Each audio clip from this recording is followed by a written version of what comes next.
everybody, and welcome to a brand new episode of the Jedi Way, where we are going to break down episode 7 of Ahsoka. I am the Outlaw John Rocha, also known as Rocha Fett, joined as always by these two wonderful people as we are in our own ship heading into a minefield and debris field in this episode today and in this conversation about Ahsoka.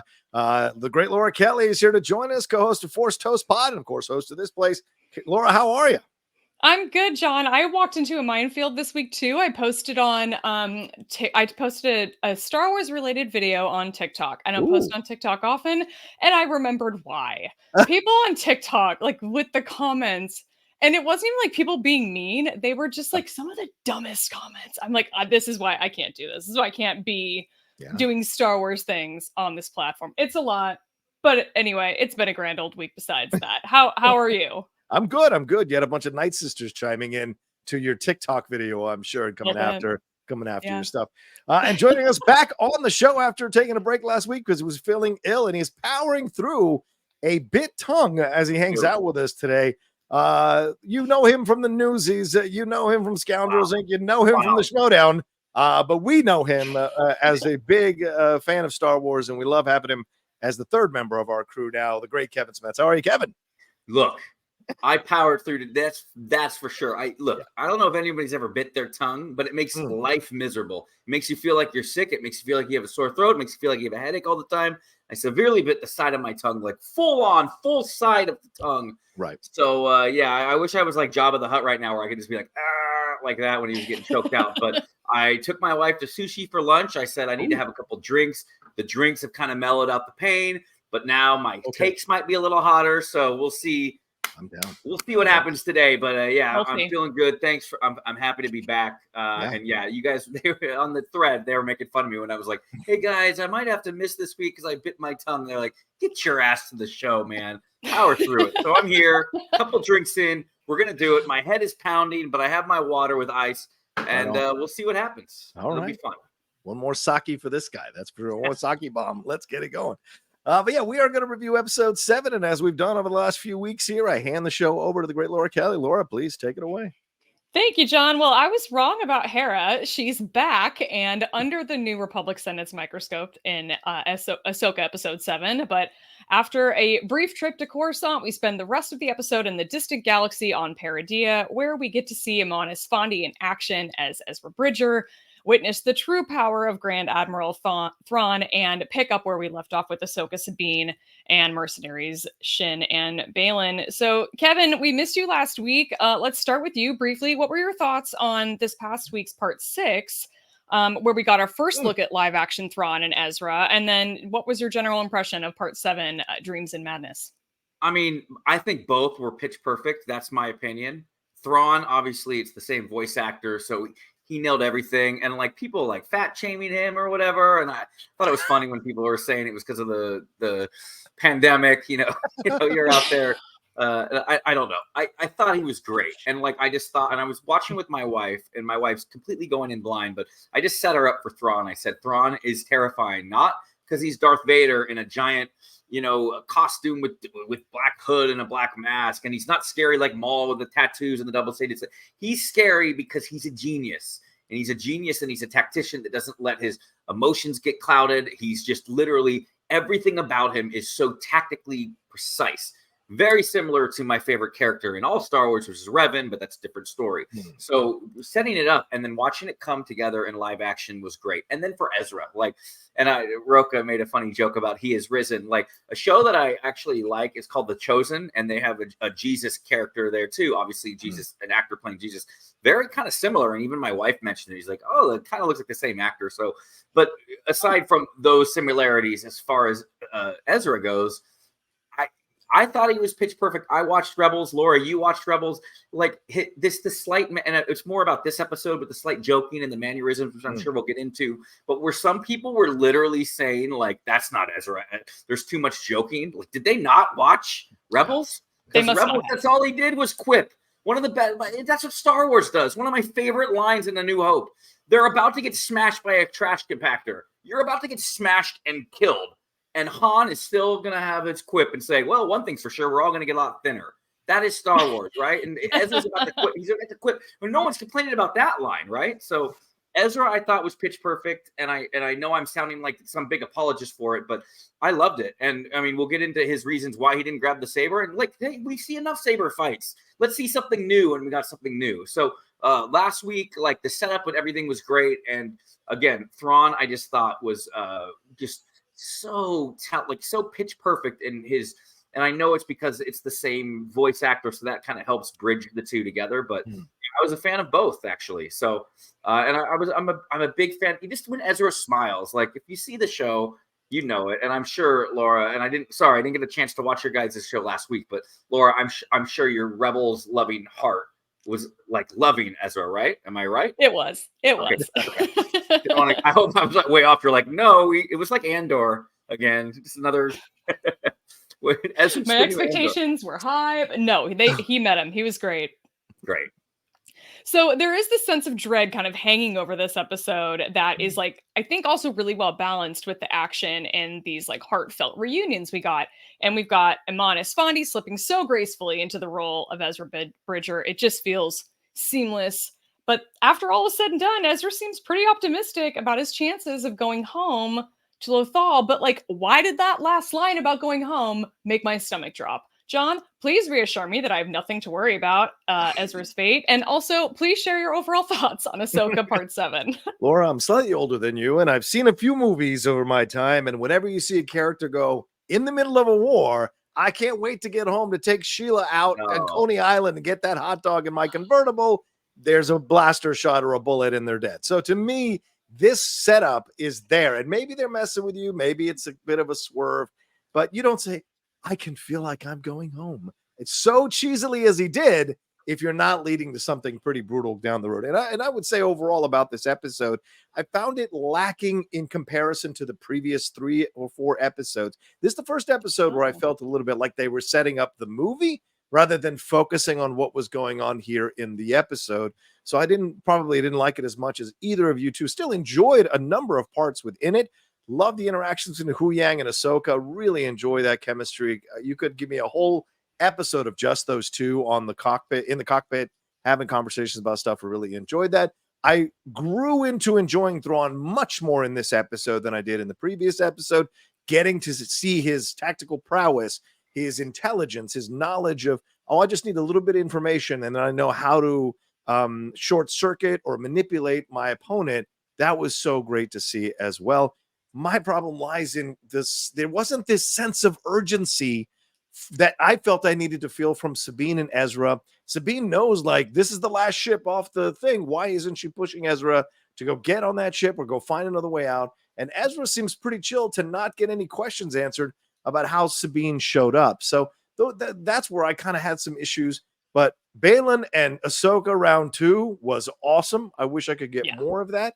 And the Baylan and Shin situation is a real interesting change here in the penultimate episode of the series to have this moment happen when we barely have any information about how they came together and what their relationship might be. And so I've got a lot of questions coming out of this episode, and I hope episode 8 answers them. And also that opening. I really enjoyed the opening, but I also had some quibbles about old C-3PO. But we'll get to all of that, I'm sure, as we talk about it. So we will. We'll dive in here. But yeah, it's episode 8 definitely has a lot of work to do. Here's hoping that let me mention one thing real quick. When I know you're mentioning the thing about the Ezra, I might want to put your mind at ease, Laura, before we get into the minutiae. Because John did not. So thank you. I apologize. I didn't read it as the guy in the trench looking at his girlfriend saying, "I can't wait to go back home." And I read it more like it kept honing in on, well, the aim is to get home, right? And aiming in on Sabine's guilt of like what it took for Ezra to get home is this greater bad. And I think that might be the big theme of this is that Ezra eventually might be like, dude, I didn't want to go home if it meant this. And so that's what I think they might be building to. So it might be less this classic thing of like the warrior or the hero or the soldier that's about to die, because I think at every time they kept showing Sabine, and Sabine wouldn't have the guts to say, look, in order to get you home, I kind of let the, I opened Pandora's box. So I think him saying like, I think he's like, the goal is to go home. But I think when he finds out what it might have cost for him to go home, he might not turn on her per se, but be like, dude, I wouldn't have wanted this, which might be an interesting path later for Sabine in her journey as far as guilt of like, she's the one who brought the heir to the Empire back. That's how I interpreted it. But you bring up these other reasons. Now I'm nervous that I just don't think they brought him back all this time just to kill him. I just don't think. I think they set him up for the movie. Okay.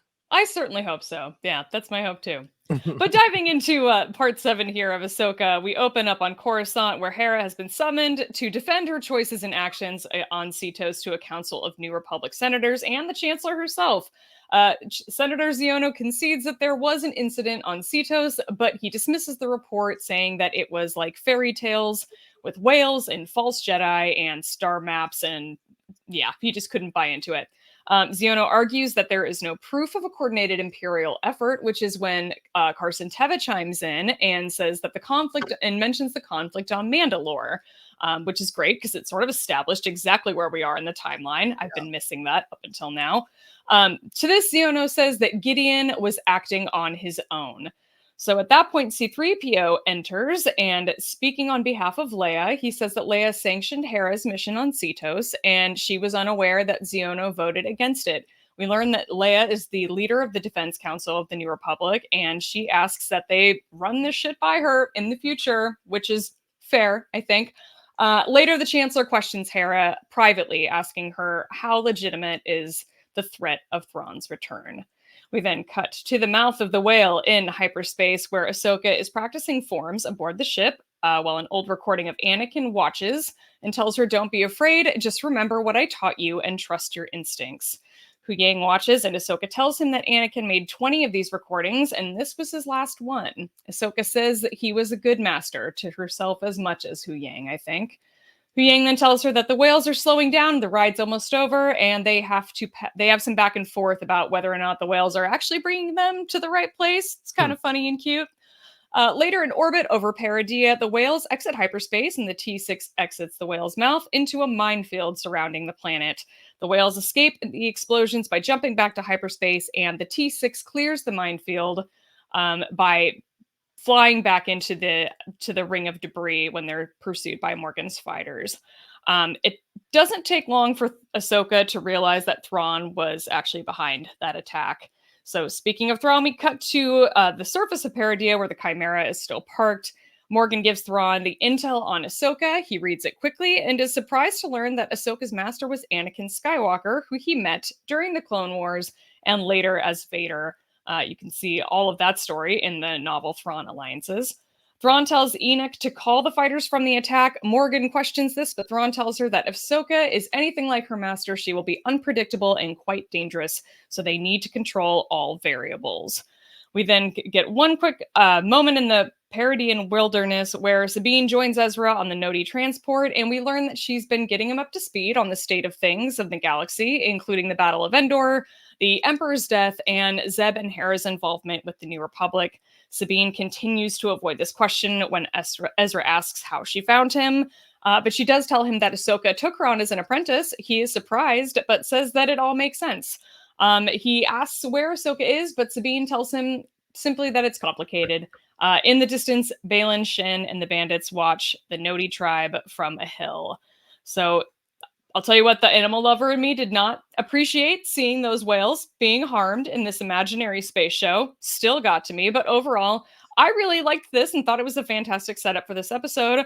John, what was your reaction to Senator Xiono basically getting spanked by Leia in this military hearing? And what did you think of the rest of the setup here of episode 7? Yeah, I enjoyed the opening. I like, as we've talked about over the last few weeks, I've really enjoyed Mary Elizabeth Winstead as Hera, and the more they give her to do, the more I enjoy seeing her as Hera and having more challenges and more situations where we get to see other levels, other reactions, other conversations from Hera. I like that. She is political, but she's not political like Mon Mothma. Like, she will not disrespect you but she's gonna put the brakes on you if she feels like she needs to do that, no matter what your ranking is. And certainly her and Gianno are having this back and forth about Thrawn. And I'm curious to see where we're going with Gianno, because obviously it seems pretty easy to believe that he's working with, behind the scenes to bring Thrawn back, and he's there to tell them it's not happening so that they don't go forward with it.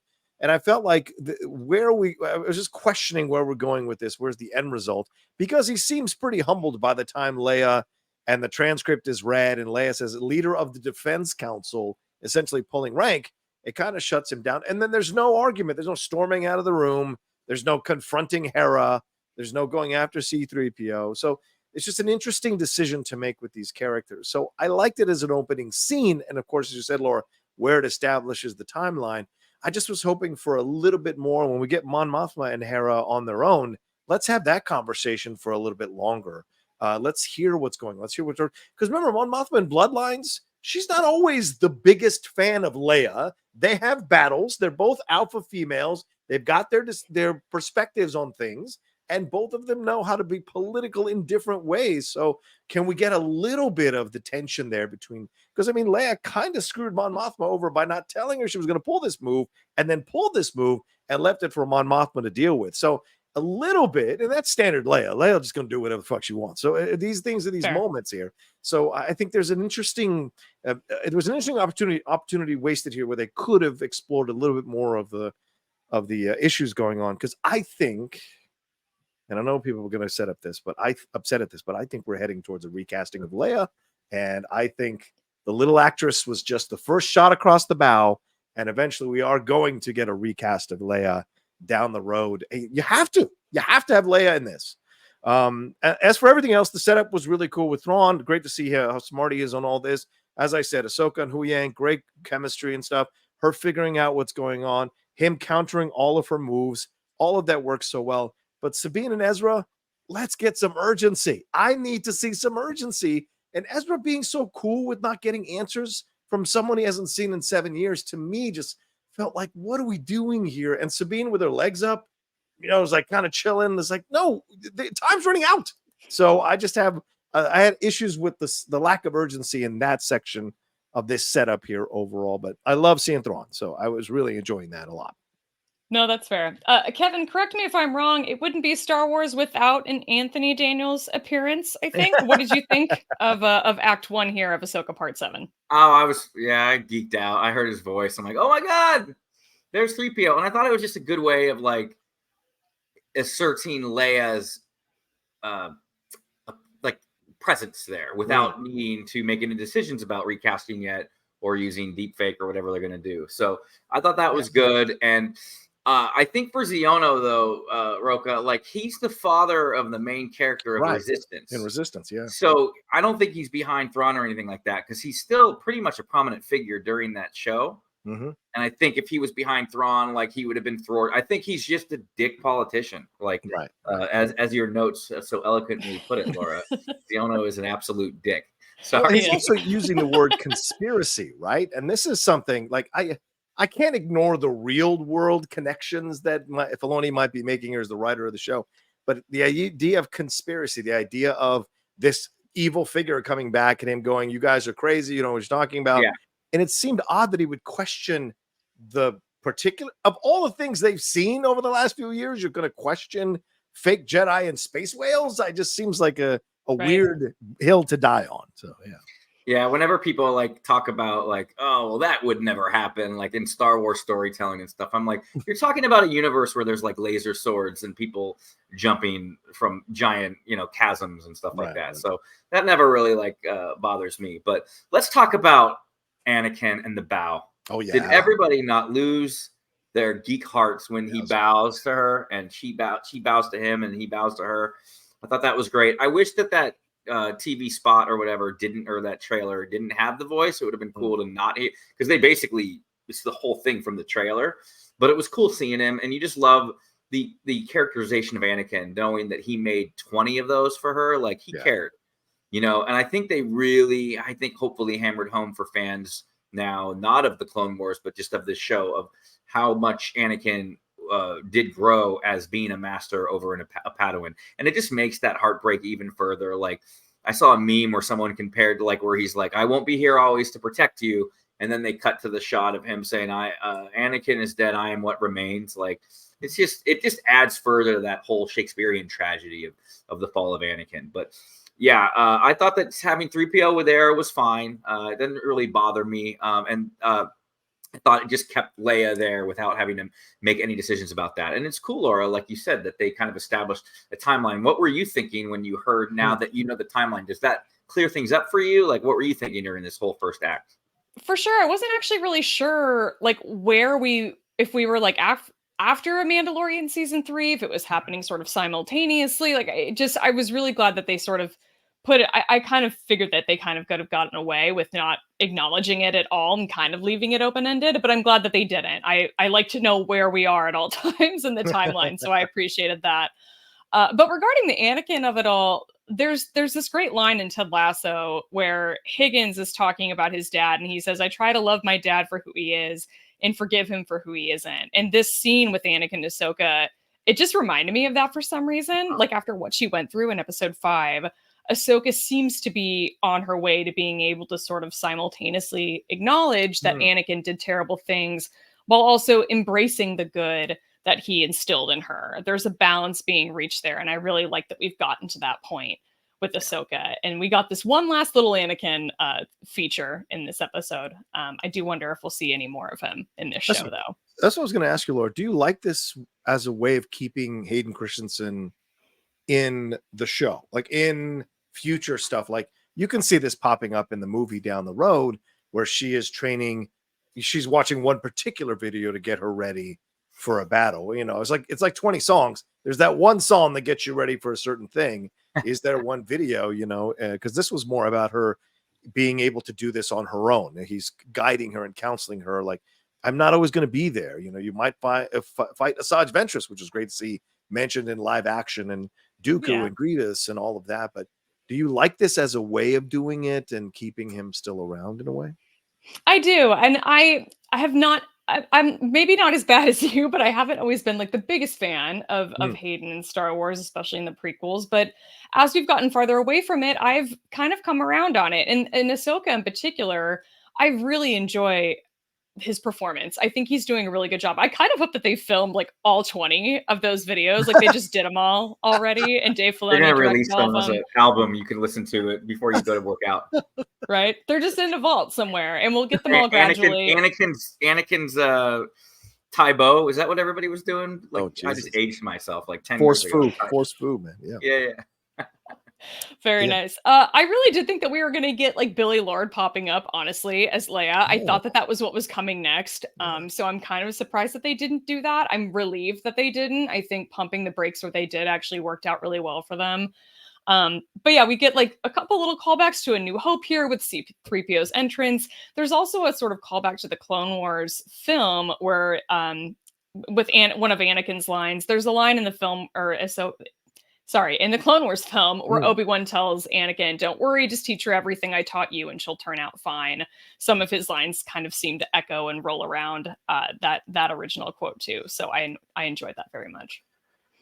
Let me ask you this about the situation here. What do you guys think they're setting up by having a scene like this in this episode? I mean, because she's court-martialed and not court-martialed within 6-7 minutes.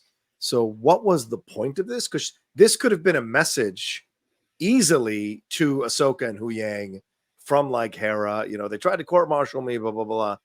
And we shouldn't skip this scene without talking about Chopper almost throwing hands. But like, what do you think a scene like this is in this particular series and this episode for? Just throw 3PO in there. I just think it's cameo. Really? Okay. Yeah. Just serving. I think okay. You mentioned Bloodline. You mentioned Bloodline, Rocha, and I think that they do a really good job in that book of sort of dividing the Senate into people who are on Leia's side and people who aren't. And I think that there's a big chunk of the Senate who just want to bury their heads in the sand, right? Who don't want to think about the Galactic Civil War since it was so recent, and they don't want to think about the possibility of Thrawn. They just want to move on.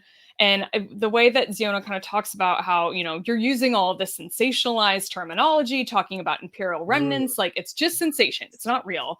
Like, I kind of think he's meant to represent that group of people who just don't want to deal with any of this and just don't want to hear it and think that these, you know, war heroes are just trying to live, you know, extend their glory days.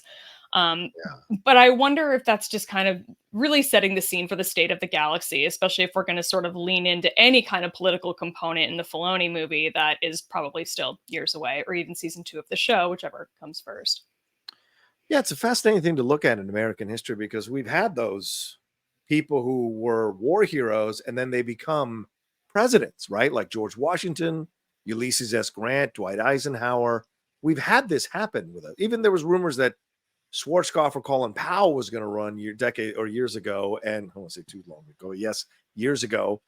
So I wonder if there's a possibility here with Hera or these other war heroes to look at having stronger political influence more than just military influence in all of this. And putting Hera seemed completely not out of place in both scenes with these senators.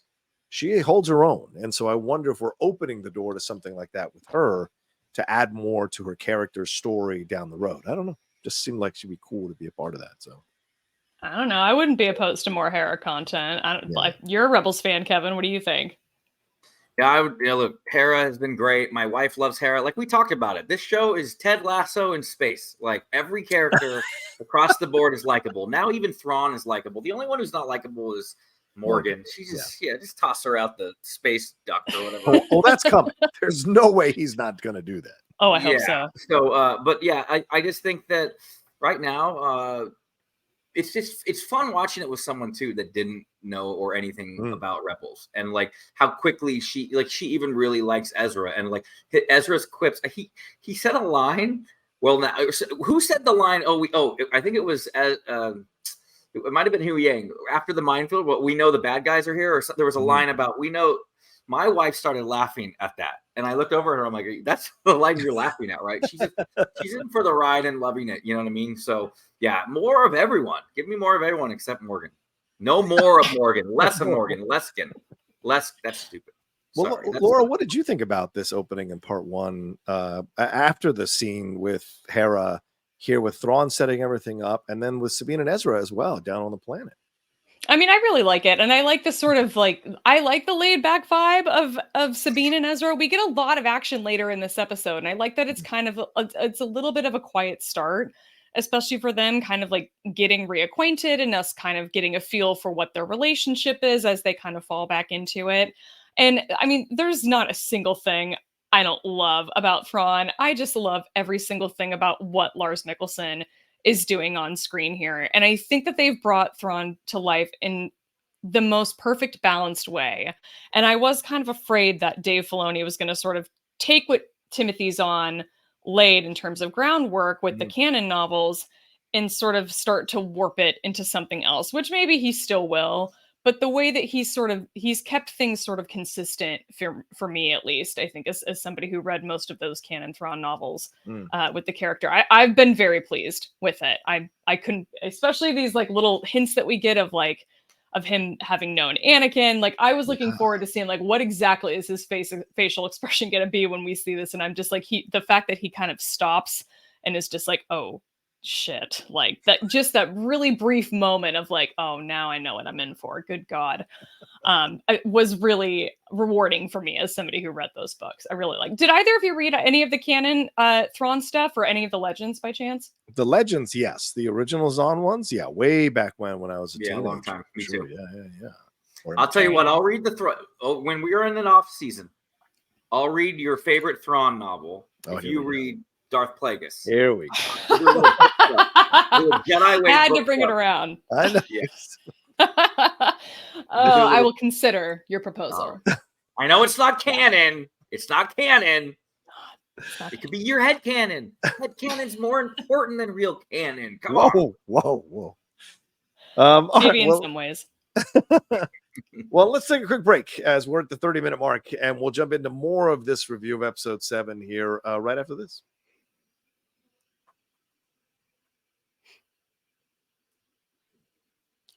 All right, Laura Kelly, where are we going next?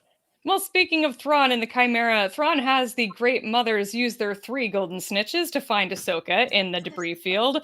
And while we're in orbit over Peridea, Hu Yang's scans aren't working, so Ahsoka uses the Force to try and contact Sabine, which works, actually. Sabine feels Ahsoka reaching out, so Ahsoka is able to confirm Sabine's exact location, and she's able to escape and get down to Peridea. From the Chimera, Thrawn orders Enoch to send the fighters after Ahsoka, who he knows is searching for Sabine. Meanwhile, in the Peridean wilderness, Baylan and Shin, we have to catch up with them. Baylan tells Shin to go kill Sabine and Ezra and take her place in the coming Empire. Shin naturally questions this and asks if Baylan is gonna come help, and he tells her that her ambition drives her in one direction, his path lies in another. So his plan apparently is to sit back with popcorn and watch the rest of the episode from his little hillside. But before he does, Baylan gives Shin one parting lesson, telling her, impatience for victory will guarantee defeat. That's a King Louis XIV quote, by the way. Straight rip. King Louis XIV. That is how Baylan says goodbye to Shin. Yeah. The bandits and Shin are riding howlers. They attack the Noti, and Thrawn sends 2 gunships of night troopers to help Shin and Baylan.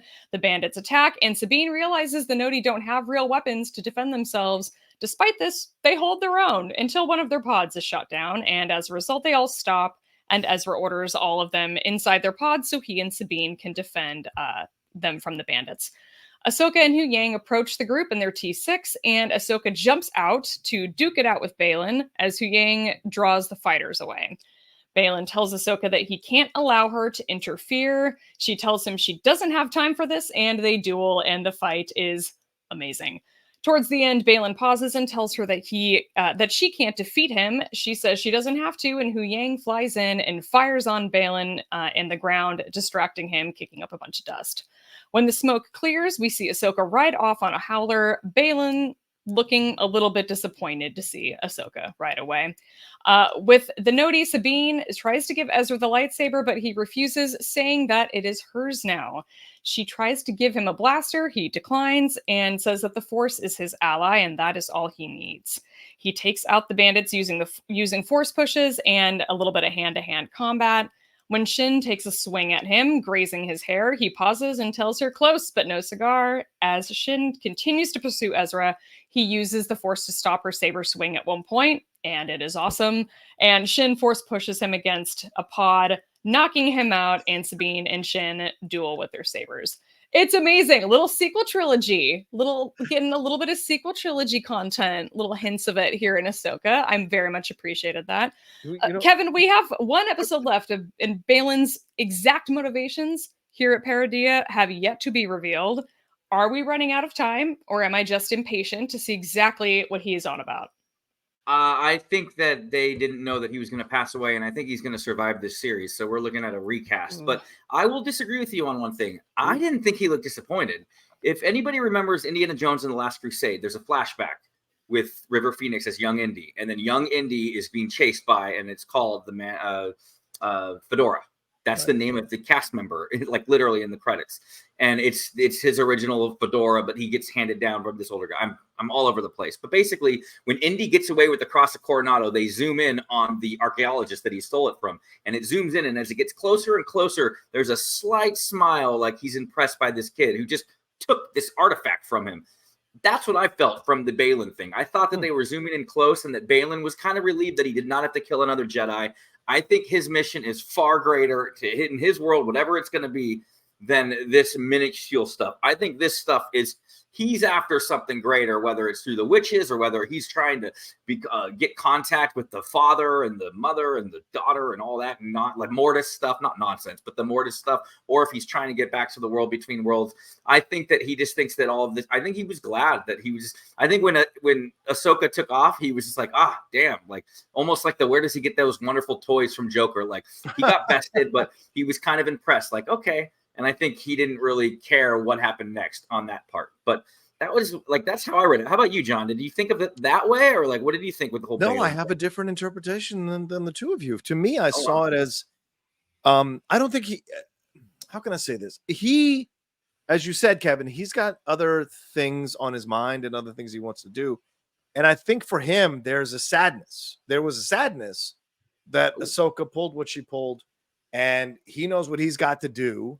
And he's just kind of looking there and contemplating it all. And this was fun, but, you know, I'm never going to get to do this again. And I just have a feeling that he was giving that sense of like, this was maybe my last lightsaber battle, because what I want to do is destroy it all and build it brick by brick all over again in a different way. So almost not a sense of like sadness. It was more a matter of like, wow, just kind of embracing the fact that I'm really glimpsing the end of everything in my mind. And we know it's not going to happen, but in his mind, he thinks that's where he's going. Because if you connect that reaction up to how he talked to Shin, he was very abrupt. This is it. This is where we part ways. Your ambition is taking you one way, which I thought was a bit weird because we don't have enough time with them. So we don't know what this relationship is like. We don't know if she has abandonment issues.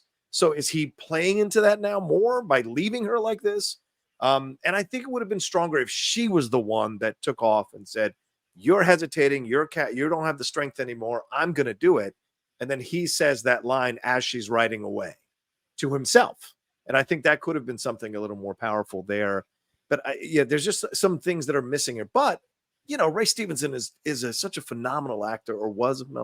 The levels that he is throwing into this, the fact that he's doing it, the fact that the three of us have different interpretations shows you how great he is as an actor, that he is playing all of these feelings at once. And we're all, through our own sensors, perceiving certain feelings. And those are the feelings that are standing out to us. And I think that's what's going on here, because it's not an accident that the director lingers on his face as long as she does. Yeah, there's something she's trying to say in that shot. So, and with such little screen time too. And I know fan and friend of the podcast, Keys, K-E-E-S. He's a big Showdown fan. Oh, Keys, yeah. Yeah, he's actually said he's putting together a video because of one of our conversations where he's going to detail all of the screen times for each character. So once he releases that, I'm sure we'll hype it up and we'll get it out there for the fans or whatnot. But again, it just makes me think of him doing that because Baylan has such little screen time, but we hang on to every one of his words, right? Laura, what do you think of that moment? Well, up until now, Baylan's been this generally calm, stoic, thoughtful character, but the way that he kind of dumps Shin here is like, feels a little bit rash to me. And I'm not saying that it's like an out of character move. I don't think it is. But I do think it makes him even more intriguing. There's something there that makes me want to like lean in a little bit further to be like, what exactly is going on here? And what the hell is this guy planning? I mean, for all we know, I'm like, one of us is right. All of us are right. I don't know. But hopefully by the end of this, we actually do figure out what his ultimate end goal is, or what he thinks he's going to be getting out of some position in this new galaxy, on this planet that seems mostly abandoned. I don't know what he thinks he's going to find out here. I'm fascinated to see it. But yeah, that look in that particular scene, that is really funny that we all kind of interpreted it different. For me, it felt a little bit resigned and kind of disappointed to sort of see. I felt like there was even kind of like almost kind of like a sigh that happened, but maybe I could be misremembering. I don't know. We'll talk about the Ezra thing now real quick before look, look, Kevin, we have technology. We can put it up here. You just set it up, dude. Okay.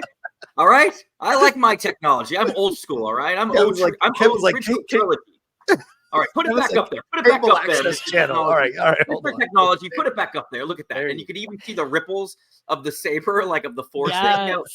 We're going to call it force foo or what everybody's calling it online. But I just think that some people were like comparing it now. And it just reminded me, remember what we talked about a couple of weeks ago when you can put it back on my face now. Come on. Okay. Well, say these. I mean, come on. You know. Put me full screen. No, I'm kidding. Actors. No one wants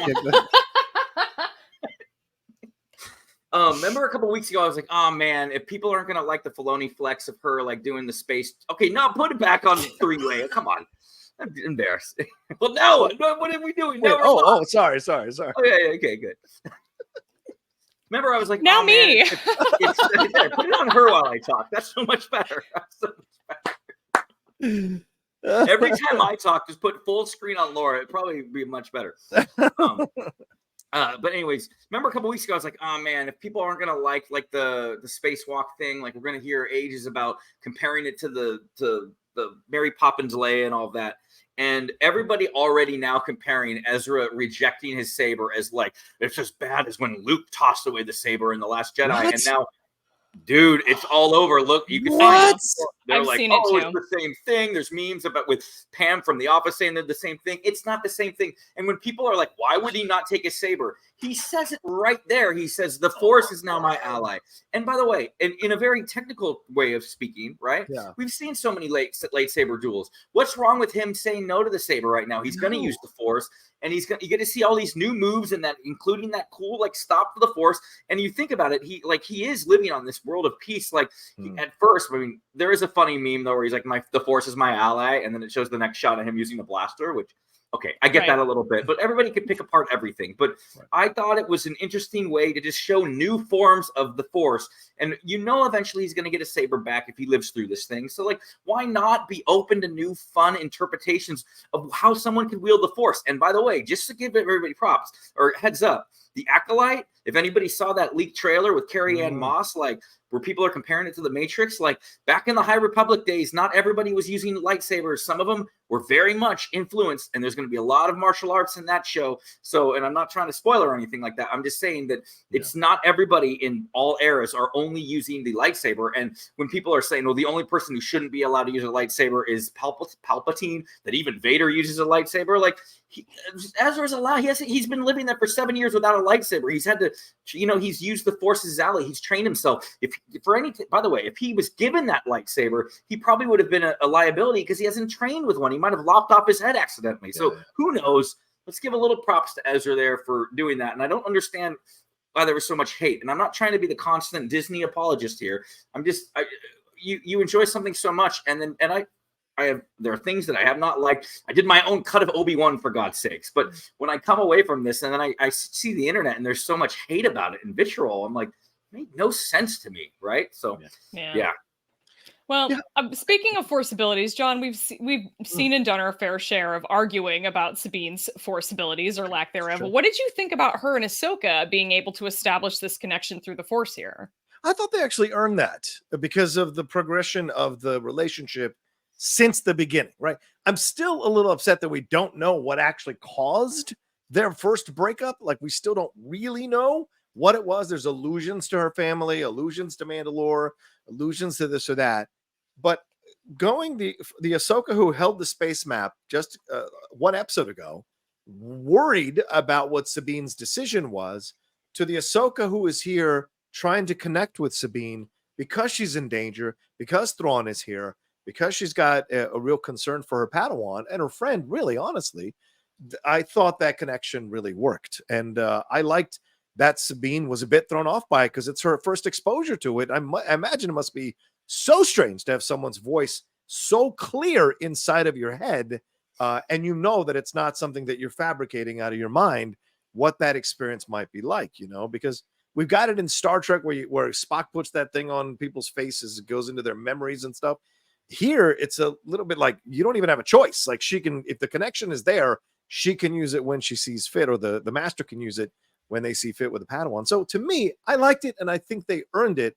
I wish they had held it a little bit longer, but overall, I do enjoy that we've got now this possibility, kind of like Luke and Leia at the end of Empire Strikes Back, right? Which I think is really cool as well, having that kind of Force connection. So yeah, can I add one thing too about the description of the Force? It's one of my favorite ones we've had where she says familiar. One of my other favorite descriptions of the Force, which was from the Obi-Wan show. And remember when Obi-Wan's talking to Leia and Leia's like, what is it about the Force? Have you ever, like, what is the Force? And Obi-Wan's like, well, have you ever been afraid of the dark?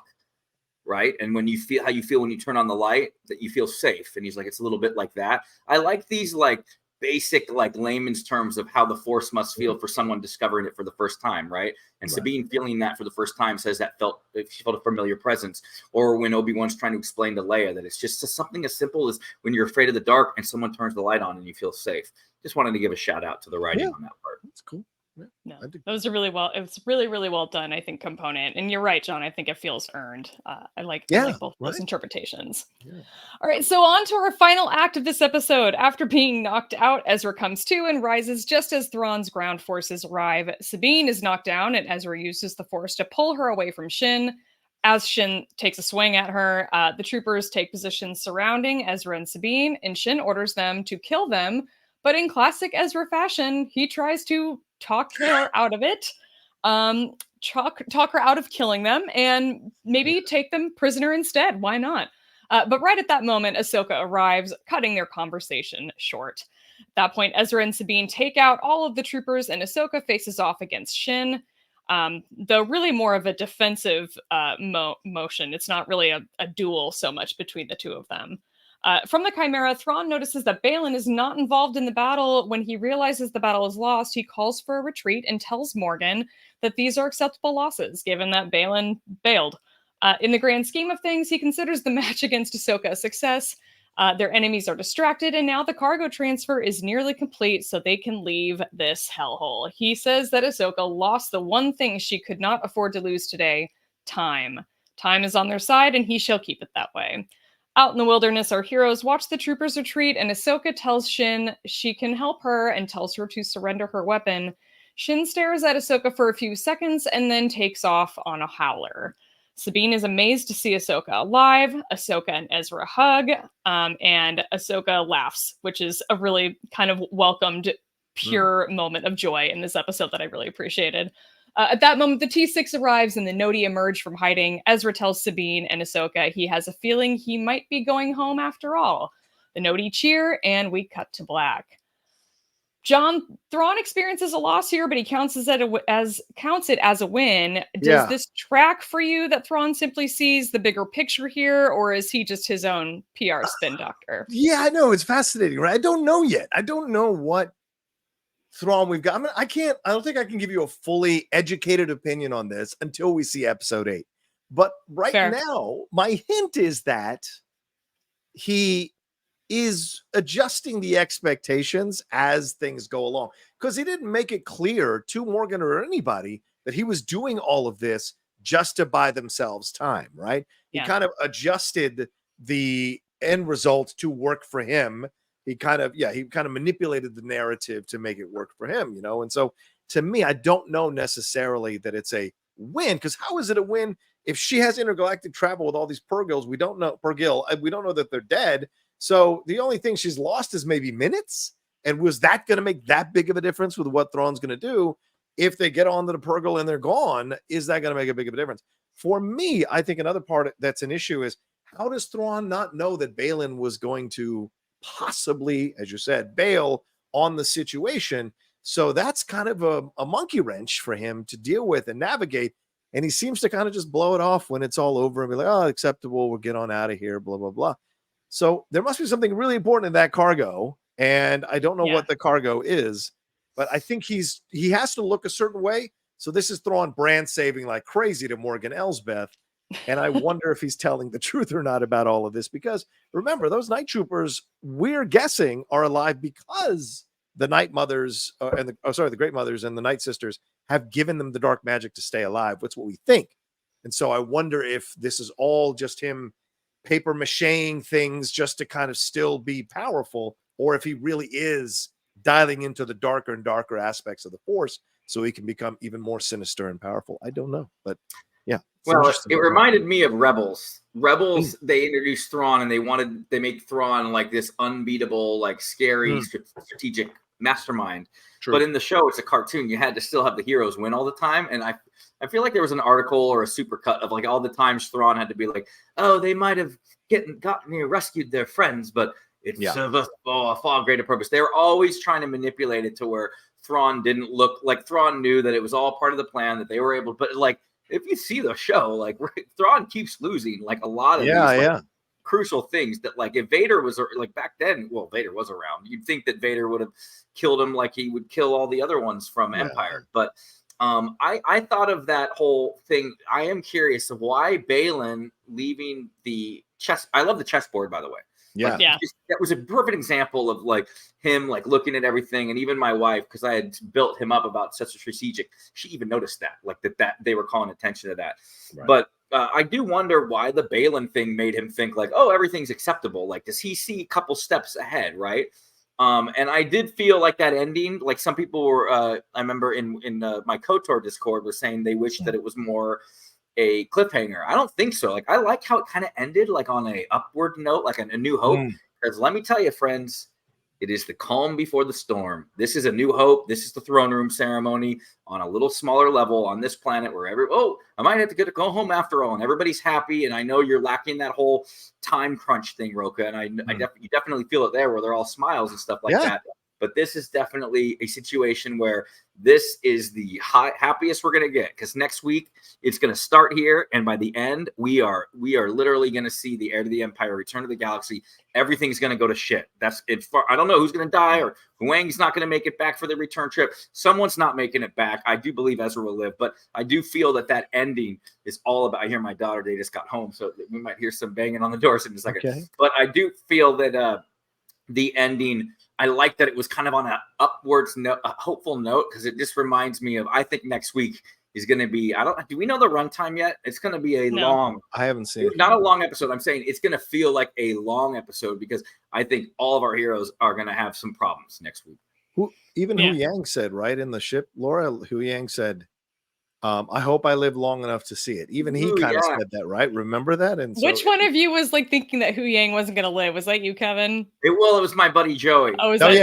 And John, My buddy Joey was the one that was like, he thought, and he put me on board with that, because Disney likes to sacrifice someone, and a droid would do it. And I mean, talk about, if you think about that too, you'd think like, oh, it's a minor sacrifice. Like, humans live to be like 50 or 30 or 25 whenever they sacrifice. This guy made it 25,000 years and then couldn't pass Thrawn. Like, talking about trying to set up Thrawn as this unstoppable force. But Laura, what did you think? I'm so curious. Why did Baylan's exit out of the game strategy board, right? The chessboard or whatever we're talking. Why is his removal of that's what made him think, oh, well, this might have been a victory after all. Aside from, is he really talking about time? Or what does he know that does he surmise that Baylan's after something greater that might fuck up everybody's plans? I don't know if he really surmises what Baylan is up to, but we'd hear Thrawn earlier in the episode say to Morgan, it is important in this moment that we control every single variable of what's about to happen.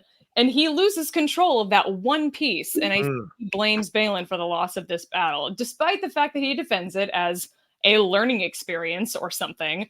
I think that Baylan threw a sort of wrench into the entire thing. And I wonder if that's going to play any role in the last episode, if he's going to like go after him, seek some sort of revenge. That doesn't really seem Thrawn's style. So I'm not really sure where they're going to pick that storyline back up as to whether or not Thrawn will actually pursue him. But I think that's really kind of where that was going, was just Thrawn needs to control the variable so he can control the outcome. And this was a variable he lost track of, seemingly by accident. But Three more opinions, by the way. I love it. 3 more opinions. This is why this show's been so great, is that we keep having three different opinions. We're going to find out next week, hopefully, where we can compare. Right.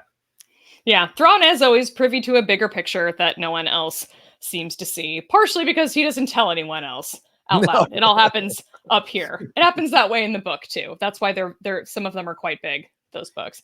But I want to touch on this moment with Ahsoka and Shin, because a couple episodes back, Ahsoka threw Shin into a wall and knocked her unconscious. And she's taking a totally different approach here. She rides into this battle, but she doesn't attack Shin. She really just defends herself, and she pushes Shin back just a little bit. And by the end of it, when she offers to help her, there's just the smallest hint of longing in Shin's face, like just right before she turns and runs. At least that's what I picked up on. I have learned that you guys have picked up on different things in this episode than I have. So maybe you guys had a different interpretation. But I think some part of her wants to go with Ahsoka. What did you think, Kevin? Yeah, I mean, I thought that was the beginning, early setups of maybe someone's redemption arc later, but she kind of takes off, and I think she's a wounded puppy right now that got ditched by her master, and maybe they want to use her in projects moving forward. So I just don't know if that was earned, because they haven't really shown any flashes of any goodness. I mean, the one thing that I even Dasha, my wife, picked up on, and I keep mentioning it to her because she represents the layman's. Like, she really has not seen anything else. And she picked up on the Padawan braid. And like, that's when you realize, like, this girl is not a master. This girl's not a Jedi Knight even, or a Sith, whatever she's trying to be. She is still this Padawan learner that her master just said, like, all right, off you go on your own. So like, she really is a lost puppy. So I don't know. Obviously we know that Morgan and her had kind of some beef. So maybe by the time she gets back on the ship, since they failed on our mission, Thrawn's going to be like, oh, see you later. And then they're going to, the ramp's going to close and she's behind. And then everybody's trying to figure out a way to get back to their galaxy and she'll help. But yeah, when you see that Padawan braid, you realize how alone she really is in that situation. John, what do you think? Yeah, it's I think and I think Laura, I hadn't registered it, but I think you said it perfectly. The longing in her face, just a little bit. And IVANNA SAKHNO has been fantastic through the series with the, again, limited amount of screen time, just like Ray Stevenson.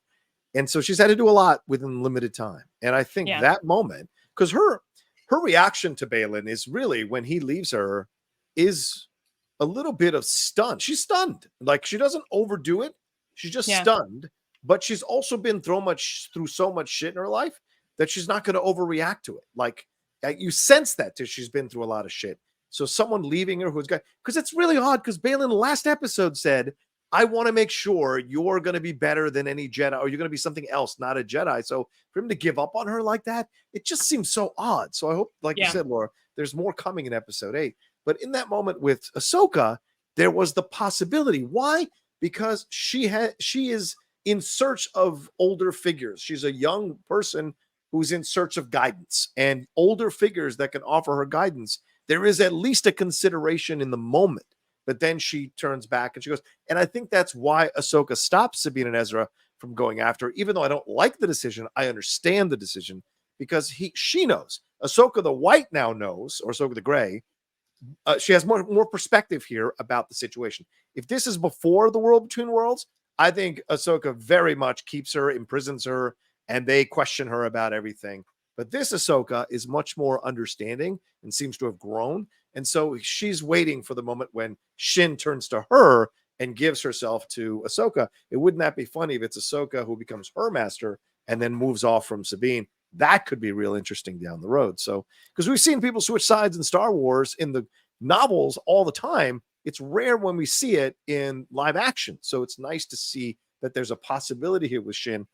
And I think there is sympathy for Shin because of what she said 2 episodes ago, when she was questioning whether Baylan and Thrawn, or maybe last episode, when they were questioning Baylan and Thrawn, if they were going to screw Sabine over. You gave your word. You gave your word. You thought you. So there is a sense of nobility somewhere within Shin, and it has to be brought out in some way. And maybe Ahsoka can make that happen. And certainly the betrayal of Baylan to her may motivate her to lean towards Ahsoka and all of this. So I don't know. Well, we didn't see any of it in this episode, but we've seen a couple of scenes in prior episodes of this show of Shin and Sabine having these sort of little moments of connection. They're brief and they're few and far between, but there's enough that I'm like, I do kind of wonder. I'm like, whether it's, I don't know if Ahsoka would drop Sabine as an apprentice, but the idea of there being 2 of them, I don't know if we've seen Jedi in canon have 2 apprentices, a Jedi master. So that would be certainly a different take on things. I could be wrong, but that's not something that I recall seeing in the past. Well, it didn't work for all those thousands of years anyway. Look what happened to him. So maybe they need to change the status quo, you know? Exactly. Maybe. I got to shout out EMAN ESFANDI one more time. I've talked about it a lot. I think he is just so good in this show. I think he is so perfect as Ezra Bridger. I think that scene of him trying to stop the fight and try to get Shin to be basically just buy time and be like, don't kill us. What if you take us prisoner? Like, that was so perfectly executed, perfectly directed, perfectly performed by him. I thought it all lined up very well with what we know and love from Star Wars Rebels. Yeah, absolutely. I mean, just the shot when it happened initially, I was like, what are you doing? And then I went, oh, fuck, that's right. That's Ezra. Ezra would totally do that shit.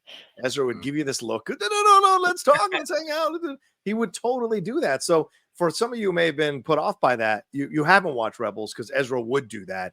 And so, yeah, I had to remember that. So when he did it, although it irked me, it made sense. So, and I think it worked out with him and where it's going to go, and we'll see. And I want to bring this up for Laura's reaction more than anything else, because I found this tweet and I'm like, oh, Laura's going to love this.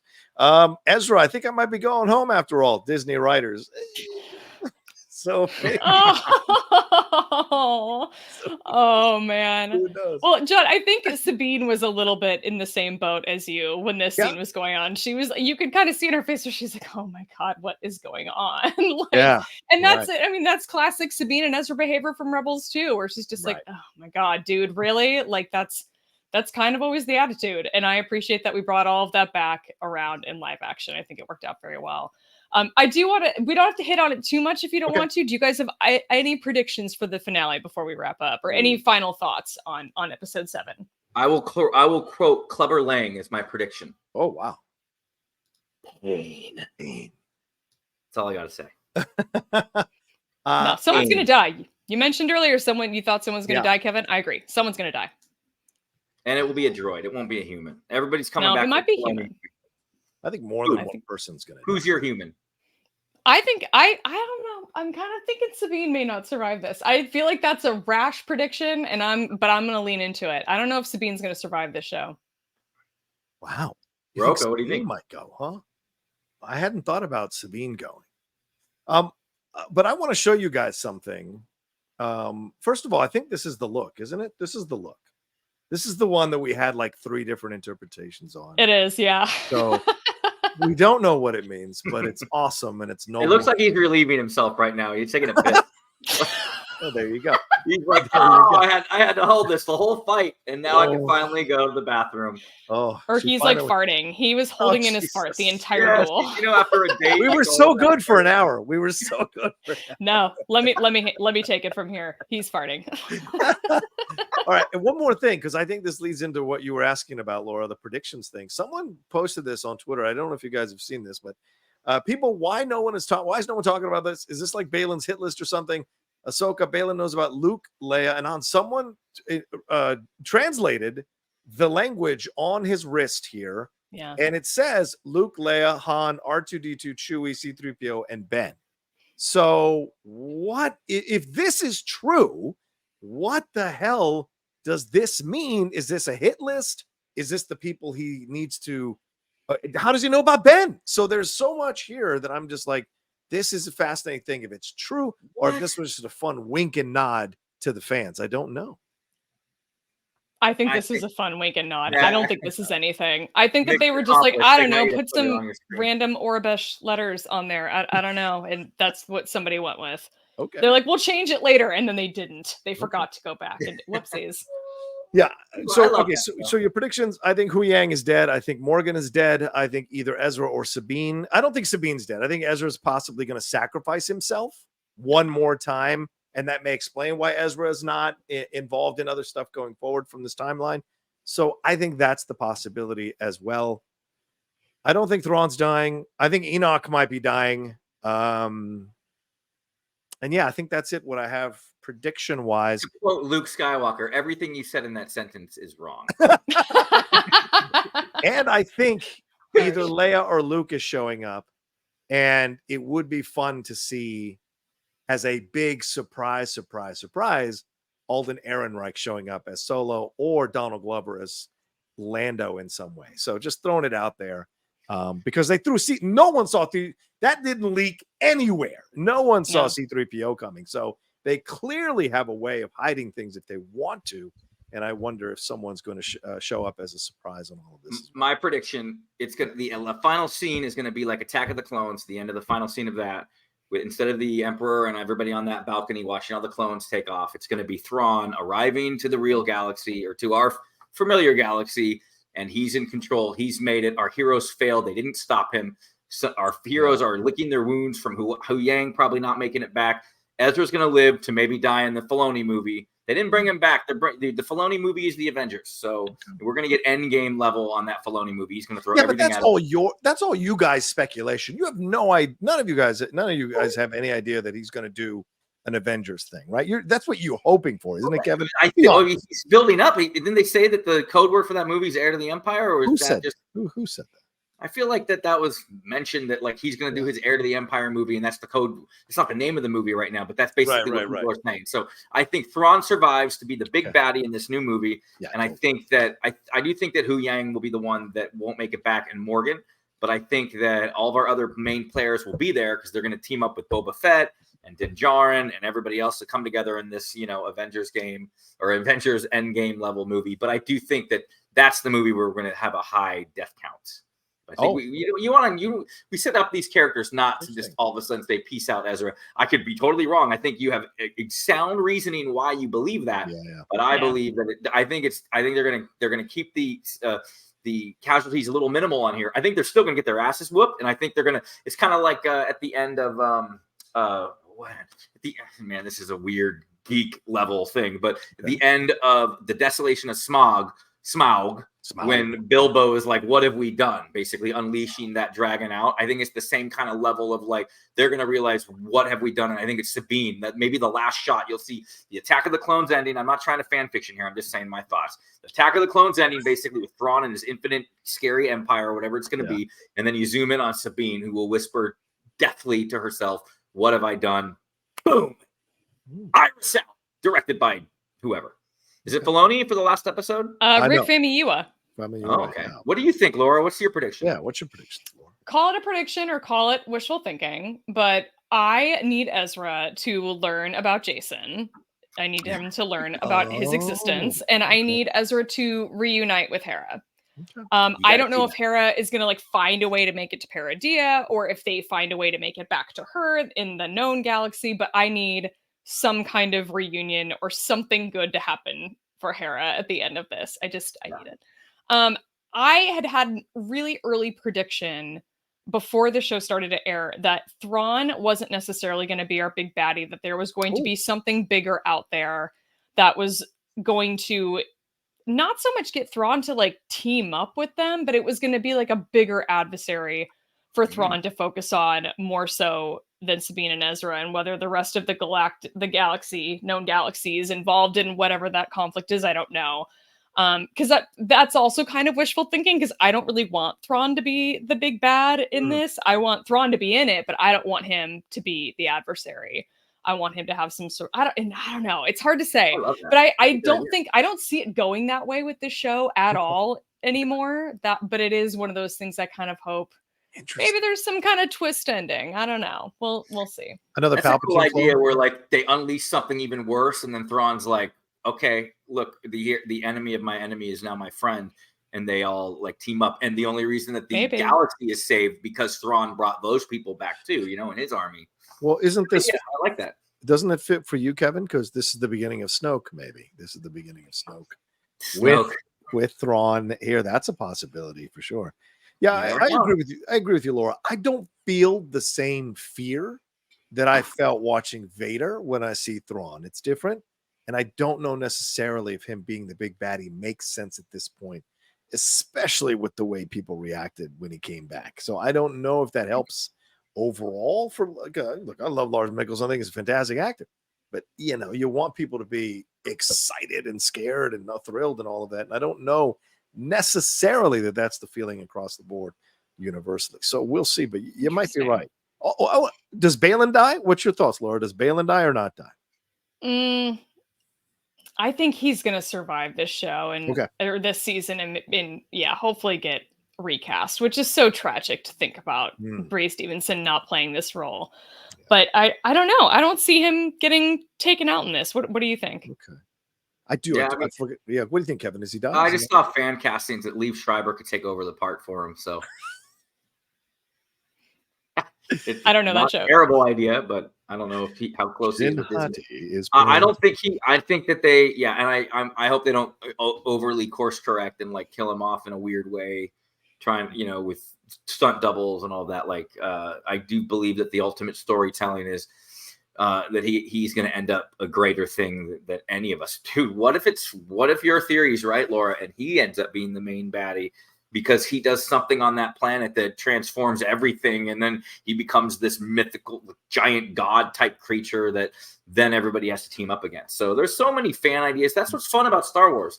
If you speculate responsibly and you have fun and you can talk when I talk about my stupid theories and stuff like that, like I just have fun with it. And whatever they end up doing, like, if it's not my idea, like that's good. I'm not the writer. They are. They earned it. They earned their paycheck. And congrats, by the way, to all the writers and stuff for getting that done too. These shows aren't possible without their hard work and their talents. So it's fantastic on as far as getting that deal done. We can get more people, more butts back in their seats to work, and hopefully that same happens with their actors.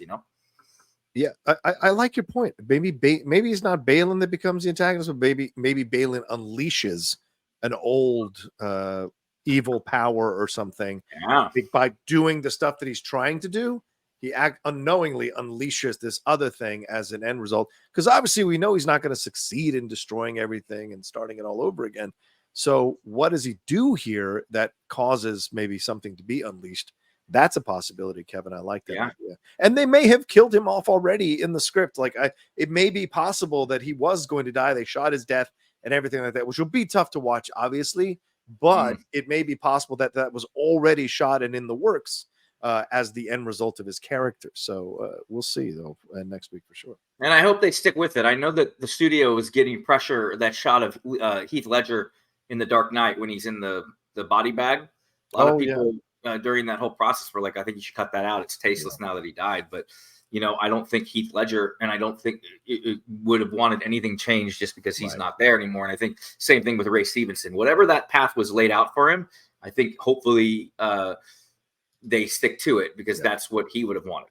For sure. I would guess. All right. Is that it for our review there, Laura? Anything else?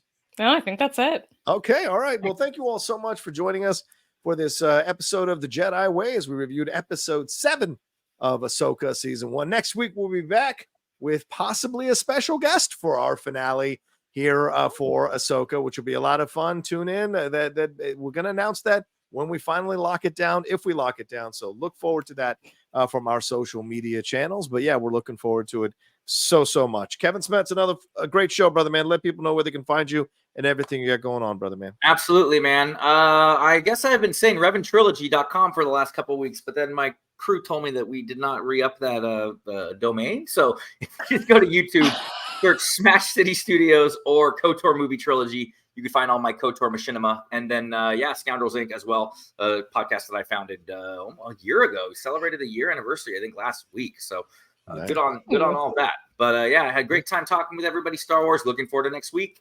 And our special guest. Yeah. Shout out to the boys over there in Scoundrels.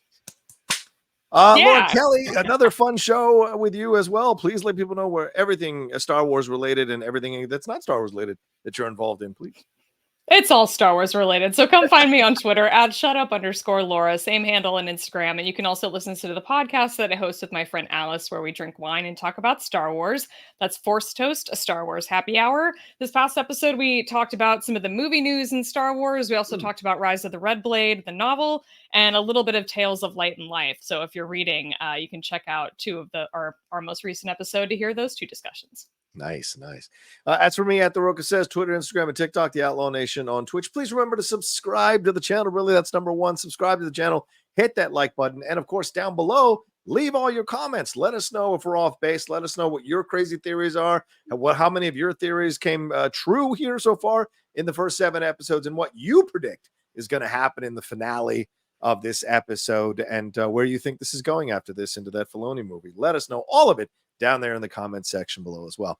All right, y'all, take care of yourselves. Be well. Once again, thanks so much for listening or for watching and for listening, as you can listen to it every episode on the Outlaw Nation Podcast Network. And Laura, what do we have to tell them before we go? Until next time, remember, your focus determines your reality.